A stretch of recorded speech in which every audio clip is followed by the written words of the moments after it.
Thank you for having me today. It's a pleasure to be with you this afternoon. I am Rianne Hawkins. I'm the current Deputy City Clerk for the City of Springfield. It's been my honor to serve as the Deputy City Clerk for the last 4 years.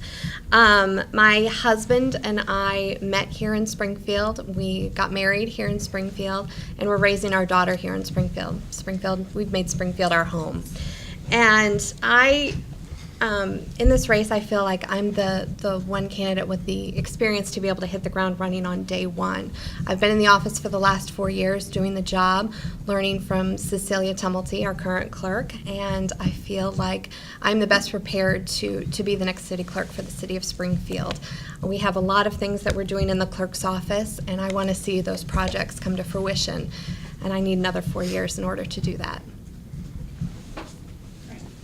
Hi, my name is Frank Lesko, and I'm a lifelong resident of Springfield. Married my wife, Kim Weiskopf, 28 years ago in Springfield. We have 3 children. We reside here in Springfield. I started my political career on the Springfield Park District. There I served for 10 years, and I'm a goal-oriented candidate. There we were able to add a new sheet of ice. We were able to add a new park, which is handicapped accessible, which is Southwind. Very proud of that. And my top priority was Fun Shop. And I then decided to move to City Council, where I'm very happy there that we have worked on infrastructure. And we're seeing the fruition of our infrastructure movement now. We're in our 3rd year. We're seeing some new sidewalks. We're seeing some new streets. I'm also very happy with the Ward 4 expansion. We have new businesses that are coming out to Ward 4 pretty much weekly, and I enjoy that, and the citizens there do. One of my big accomplishments there was assisting the healthcare facilities in coming to the north side of Springfield, so people don't have to drive all the way downtown or across town to go to the healthcare. My reasons for running for city clerk is, as I said, I'm goal-oriented and I'm service-oriented.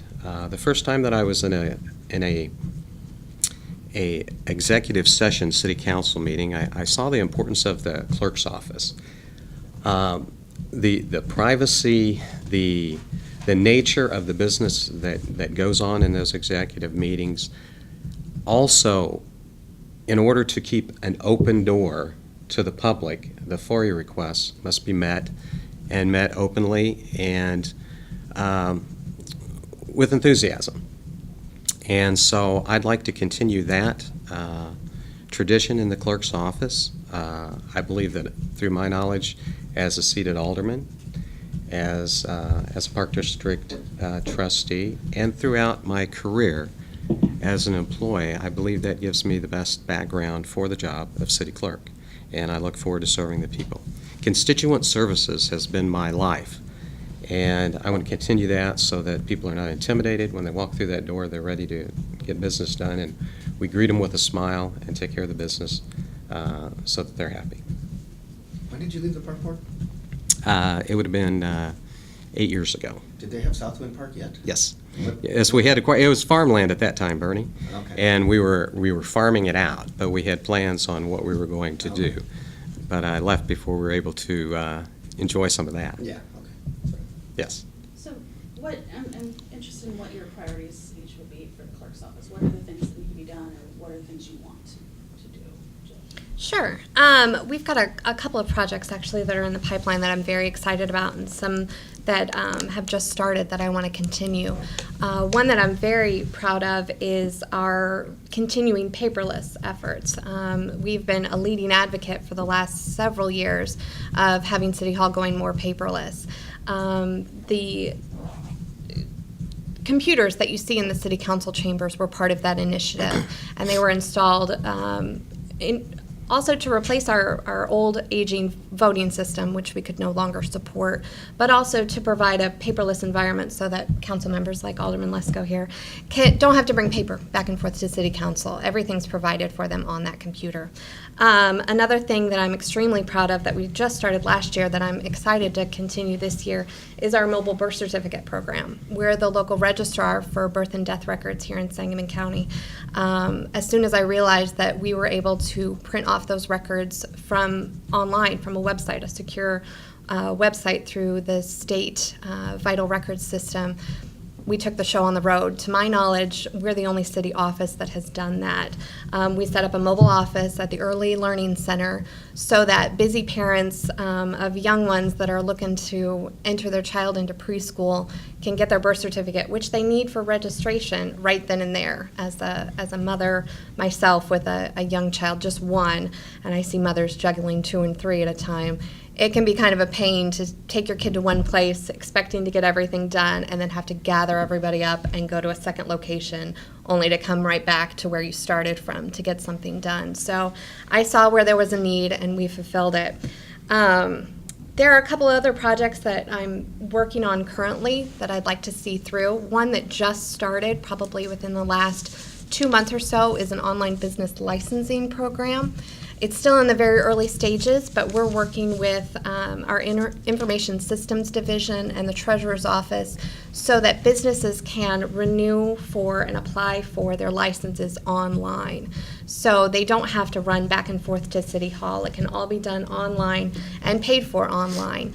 Like I said, it's in the very early stages right now, but it's something that I'm very excited about so that business owners can continue to grow their business and create jobs in our economy, in our community, without having to run back and forth down to City Hall for checks or paperwork or anything like that. We can do it all over the internet. Something else that we're working on is making our administrative court records easier to search online. The information has been posted, but it's not searchable. So if you are a neighbor that wants to know what's happening to a deadbeat property owner on your block, we are hoping to create a system where you can punch in the address, you can see what's going on with the property, what's the current status of the property, has it been registered, and what's going on in administrative court with that property. It's something that I think can be very useful, especially to neighborhood groups. We have several that come through every week that are tracking these problem properties, and it'll help them do that a lot easier. I want to enhance the business licensing area. I want to set a program up with the new mayor's office, whoever the mayor may be, where local businesses are able to come through the clerk's office.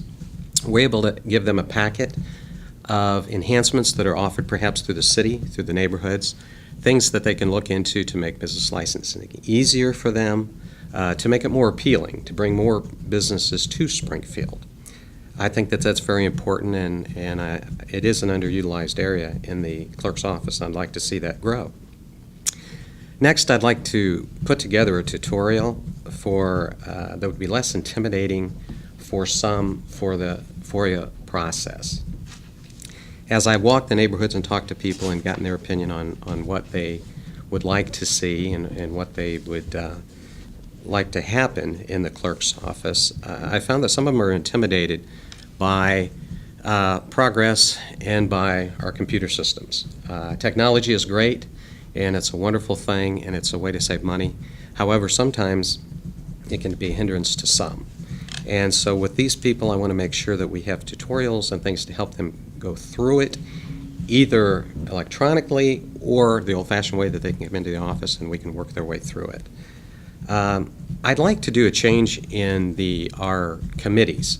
The way that we report to the clerk's office, the way that we handle business there. I've seen since I've been an alderman that it's very difficult, and sometimes things go fast in committee meetings, and it's there where we get a lot of our work done. And when we do, it's very easy for things to get missed. Who possibly could be making the motion, the second, and I'm devising a way to alternate that so that it's a little more clear And we'll produce that to the council and ask for that to be a change that will make reporting easier and more accurate. I'm sorry, I don't understand that. Could you? Yeah, what What do you mean by technically, that? what are you talking about? Okay, if a person is in committee and they make a motion for a, I moved this. yeah, Bernie moves this, it's seconded here.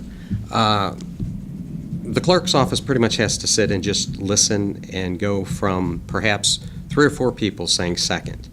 It's imperative, I think, that we know who made the motion and who seconded the motion, and to be completely accurate with it. Having them repeat, if they will, their name, so that we're able to know which alderman made the motion, which alderman made the second. And also, if people are wanting to co-sponsor, to make sure that we have the names announced So at you're that just time. asking people at the meeting to be more clear about. Clear, yes, or yes. whoever's running the meeting, Right. say this was moved by and seconded by. Yeah, I think Okay. that sometimes when we go fast, it can get confusing. Okay. And so I want to make sure that it's clear for the clerk's office. I too would like to save papers. I'm a big tree person. I like to save not only money, but trees where we can in paper. On some of the FOIA requests, I'd like to see that us be able to open up flash drives to people rather than doing a lot of the printing, and see if that we can save money there. The flash drives would be provided by the clerk's office and then retrieved after they get their information. And again, back to constituent services, I think the clerk's office is huge with constituents. People are walking through the door daily, and I want to make sure that we're friendly. I want to make sure that we're open and helpful in any way that we possibly can. Okay, who's getting flash drives with what on it? People that are asking for the FOIA request that perhaps would come in and get boxes of paper, we would provide it to them in flash drive form rather than the actual printed material. Why would you need it back then? Well, just because I'm cheap and they cost about $12, and I'd like to have the flash drive back.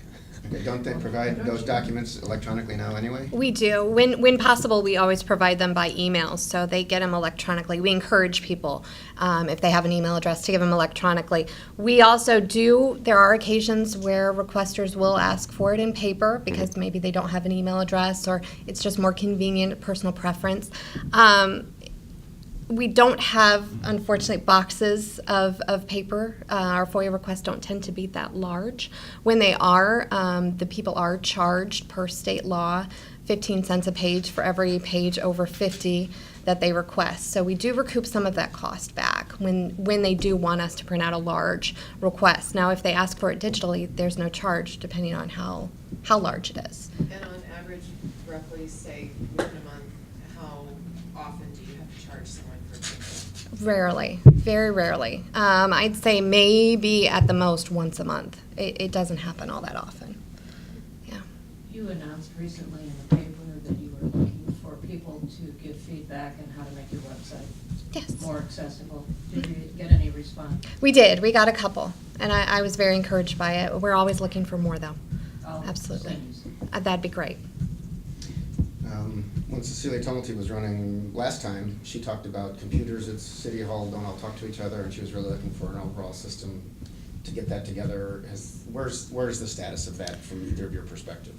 Well, unfortunately, we did try to pursue that. Unfortunately, the budget constraints were such that we couldn't see it to fruition. But we have made steps to make things more paperless and to have things, the offices communicate with one another. For example, not only with the city council stuff, but also with our administrative court records. We are the clerk of the court for administrative court. Previously, we would have to physically print off, make copies of a AC court record so that they could then take the certified copy of it to the county to file it to take the next step in whatever it was for the case. I worked with the city legal department, and we can do that all digitally now. It's all done through Adobe. It's certified. They then take the file and they take that secured certified file from our office, and that's what they file with the court, Sangamon County Court. So you mean, is that email or? It is email. You said AC court? AC, administrative court, I'm sorry, yes. How many employees do you have in Clerk's office? 4, including the clerk, so 5 total. What are their responsibilities? A variety of responsibilities. There's the deputy city clerk, which is the seat that I currently sit in. We have a records clerk, which assists with organizing the ordinances, making sure they're filed in the right places and gotten to the right people at City Hall so that transactions can be completed.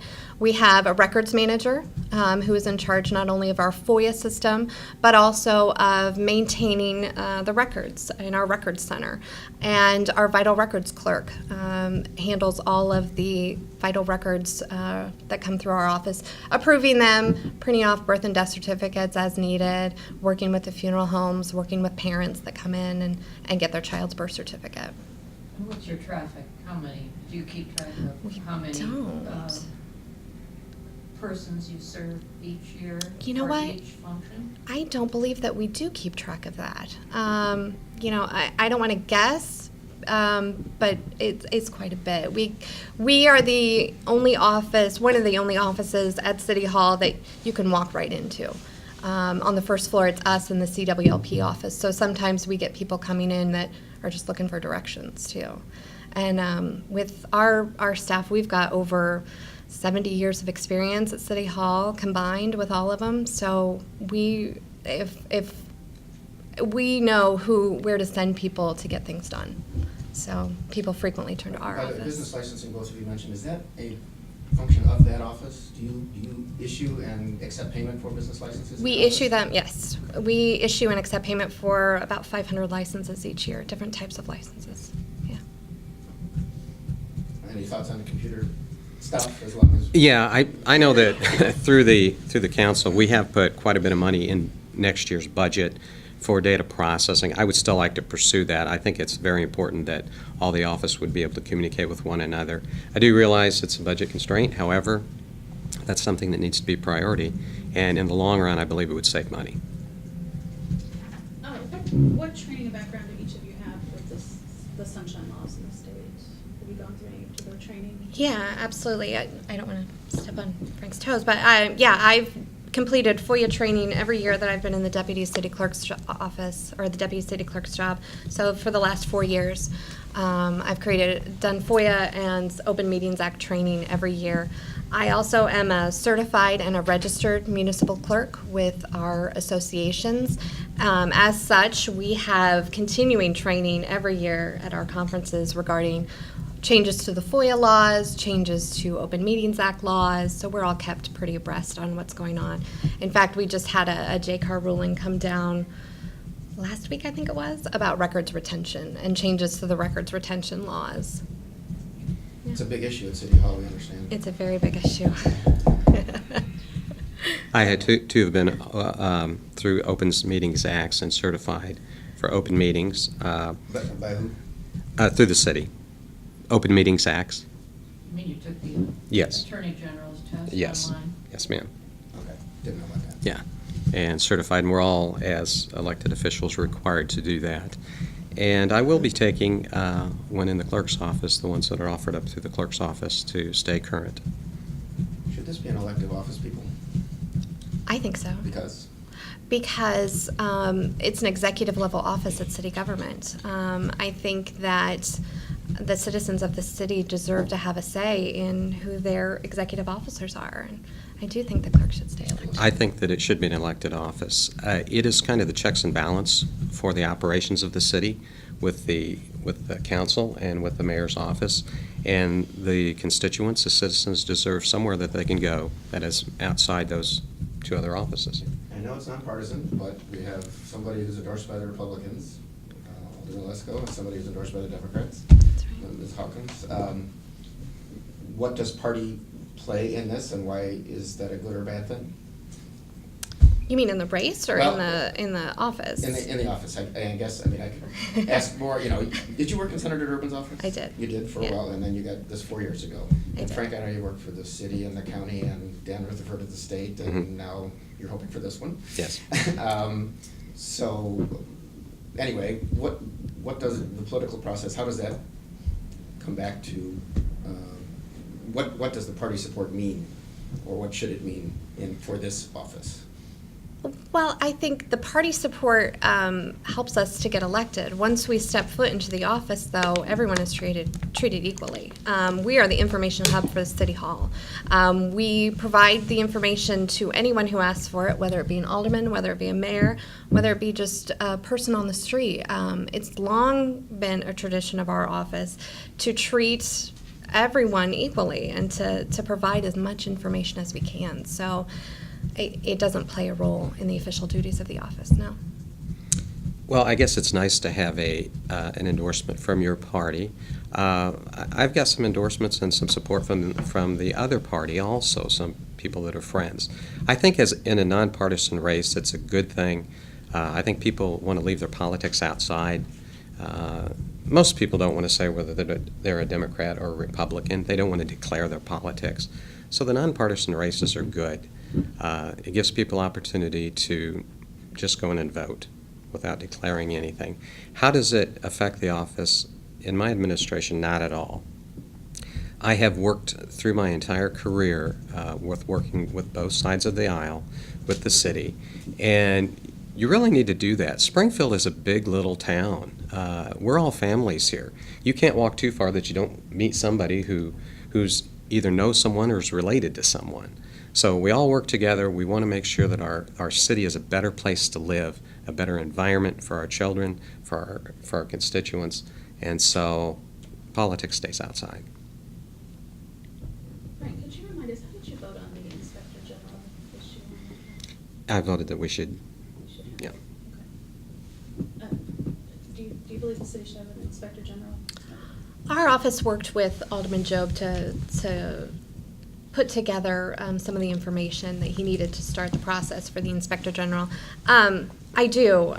There's an Inspector General at the state. I think that people are free to go to that person to make any kind of complaints or raise any kind of issues. I think it's important to have an independent voice like that you don't feel intimidated to go to if you have concerns. You're saying the city should have one I like the state do, does? yeah, I do. What was your feeling on that? Yes, I agree. Having worked with an office that had an Inspector General, I think it's a level of security, a level of comfort for not only your employees but the public. It gives them an option, and it's confidential, and anything can be checked out. And I think it's a safety net, and I think it's needed in the city government. I don't know if this is a fair question because one of you works there and one of you doesn't, but current or existing staff, and I don't know if anybody's in retirement, likely to stay the same or change, or do you have any idea? I have no intentions of changing any staff. I don't either. I mean, obviously, if I were elected to city clerk, there will be a vacancy in the deputy's job, yeah. Yeah. How much does it cost to run for clerk? I noticed that you have an office, I do. Alderman Lesko. I do. Right where That that has chain, to cost Bikers something. chain How do you- church used to be. Yeah. As far as the cost, since we're not through, I really can't give you an accurate Well, just a assessment. ballpark. I can give you a ballpark that I would say probably somewhere between $20,000 and $50,000. I'd agree with that estimate, yeah. We're entering in the most expensive part of the campaign season, so. And what will you spend that on? Most people will spend on probably radio, mailings, and flyers. Radio and mail, same thing, yeah. And your office? Yes. I'd like to circle back, if you don't mind, to the business aspect of the clerk's office. And as you pointed out, there are mayoral candidates who are talking about making the city more business friendly, or friendly to businesses. First of all, I wonder, how many services does the clerk's office provide that gets into? I'm sorry. That's okay. What kinds of things do you oversee that businesses would be coming to City Hall for? What are some of the? Well, the first thing that comes to mind is any kind of licensing, anything that they would need a license for. So that could be anything from selling cut flowers to selling cigarettes to liquor. or if they have video gaming machines, our office would handle issuing the licenses for that. Then, it branches out from there. If they need to have a liquor license approved by the council, then they're going to deal with our city council portion of the office where it's on the agenda, it's an ordinance, and works through the process that way. Or if they purchase a building that unfortunately may need to be rehabbed, they may have to deal with us in terms of administrative court records and getting information that way as well. So it can touch a variety of different things in our office. And then you were talking about perhaps having a packet of information or something that lays out Mhm. what they can get from the clerk's office, or From the is it clerk's like a office? a map for all of it, or what did you have in mind? Yeah, because a lot of people, they say, well, I really don't know where to go and how to start. I'd like to put a little map together, a little packet that they could get and know exactly what offices they need to go to first, what some of the amenities that are offered through the city for new businesses that are coming. Obviously, whether or not their business needs a license and whether it is even in existence, and explanation about going before the council to provide an ordinance should they decide to want to get in business. For example, let's say truck vendors would want to start Food trucks? yeah, food trucks into the city. They need to know what they need to do as far as going to city council to put the ordinances through, and then go through business licensing through the clerk's office. And then if there are any amenities offered up through the city to help them, give them areas where they can go and sit without paying, what some of the events are, where they would need to go, contact people to help them So you flourish. had your staff put together a brochure about this stuff, is that what you're saying? Yeah. Is there anything like that yet? Rianne? No, there's not, because food trucks, if we use Alderman Lesko's example, food trucks are licensed through the county. That's a health department thing, unless they serve alcohol, in which case they would have to come through business licensing, which is between the mayor and ourselves. And then in terms of where they can actually set up shop, that's public works. They would have to get what's called an obstruction permit. And we've actually talked to a couple of the food trucks. They had food trucks set up during the inaugural events, on Adams Street. And we were able to work with them. They touched base with our office. They had already been in touch with Public Works about where they can set up, how long they could be there, all that kind of stuff. And we were able to help guide them a little bit. They had already done a little bit of the legwork though as well. County health. They have to get it, yeah, in order to serve food, you gotta go through the county, not through the city. Do you think There is no city health. No, not It's anymore. just Yeah. county health Right. only.